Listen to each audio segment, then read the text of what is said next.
susuportahan ko yung mga questions nila because as a Filipino as well, gusto natin no na credible yung elections and the results will reflect the will of the people. Okay, Bril Montalvo.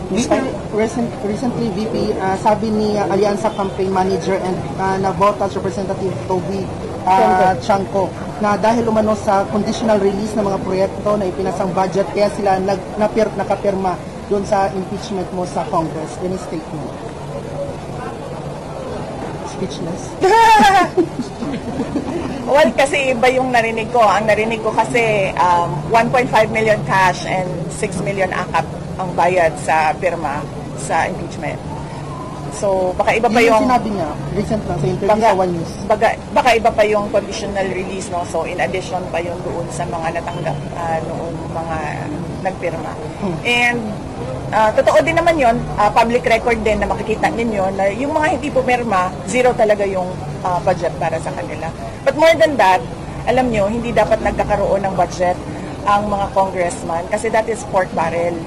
Hindi sila dapat nagkakaroon ng apportionment doon sa projects ng executive department kasi ang trabaho lang naman ng congressman ay gumawa ng batas eh. Hindi siya pwedeng kumuha doon sa budget ng mga departments natin. So, madaming irregularities and malamang yan din yung protesta ng pagkaraniwan na mga tao na hindi nagagamit ng maayos yung pera ng bayan. VP, sinabi din ni Toby Chanco na nabawasan daw yung boto ng kandidato ng mga alyansa dahil nga ito nga sa impeachment na inilabas ng Congress. Yan ang hindi ko masasabi without a study. Baka merong access sa study si Congressman Toby Chanco kaya niya nasabi ng ganyan. But hindi ko masabi yan kung yan ba ang rason kung bakit pangit ang resulta ng mga senators doon sa alyansa. General Relator, Jermaine Buntan. Ma'am, regarding sa result sa senatorial candidates, ma'am, ano tingin niyo magiging takbo ng impeachment trial, ma'am? How positive are you or confident are you na ma-active kayo, ma'am, sa impeachment trial sa Senate po? Wala akong expectations of acquittal or a verdict guilty. Basta sa akin lang ay tinanggap ko na kung ano yung magiging verdict. Whether guilty man yon or acquittal, I'm already at peace. At hindi ko alam kung paano boboto ang mga senators. If at all there will be a trial, I think it is wrong to start counting votes now because they haven't seen evidence yet. They haven't seen what the prosecutors have. They haven't seen what our defense is. So, parang mali siguro na magbilingan ng boto ng walang trial. Pero, ginagawa siya ng publiko. So, basta sa akin, tanggap ko kung anong mangyayari, anong magiging ending noong impeachment. Pero yung preparation po ng mga lawyers natin, kamusta po? Lawyers, okay naman sila. In full throttle na yung kanilang preparations for the impeachment and of course they would not want a trial as lawyers. Alam naman natin ang galawan ng mga abogado, no? Marami silang mga paraan sa batas as a legal recourse for their clients. But sinabihan ko na rin talaga sila, really, I truly want a trial because I want a bloodbath talaga. Ma'am, we have Kyodo News, a Japan media base. Ken Sasaki, go ahead. Japanese na to the previous survey, Marcos Trump could not secure the predicted around 80. Why do you think that Marcos Trump has wrote in the Senate? And also, did you talk with your father about the results? Yes. We talked yesterday. We talked for a long time, about 41 minutes, about the results of the elections, both local and national. And I updated him about what are the ways forward with regard to the impeachment and with regard to what we are doing with his ICC case. So he is updated very recently, yesterday. And why do I think that the Alianza senators did not perform well? It's because of the president. The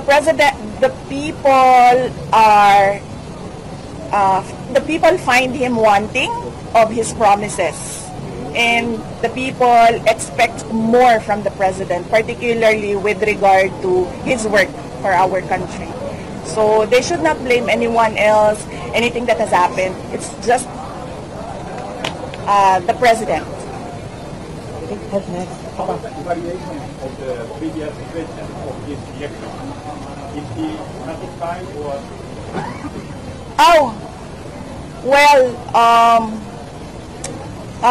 when I updated him and started giving the updates on who is for him and who is likely not for President Duterte, I didn't have any reaction with the national results.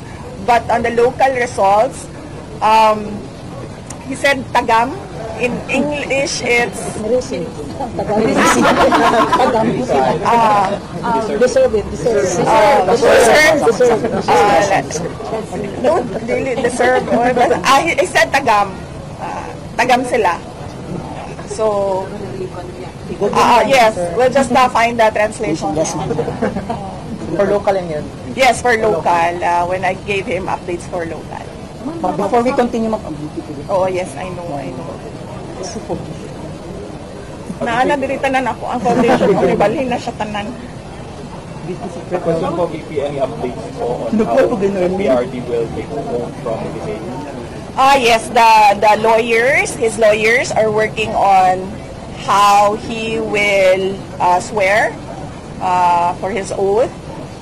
They are working on it, and I don't think they have an answer right now. But I am sure they will give an update in the coming days, right before June 30, noon of June 30. Okay. And also, follow up din sa yung supplemental affidavit na that your camp will be filing on the denying the criminal offenses, grave threats, and inciting to sedition.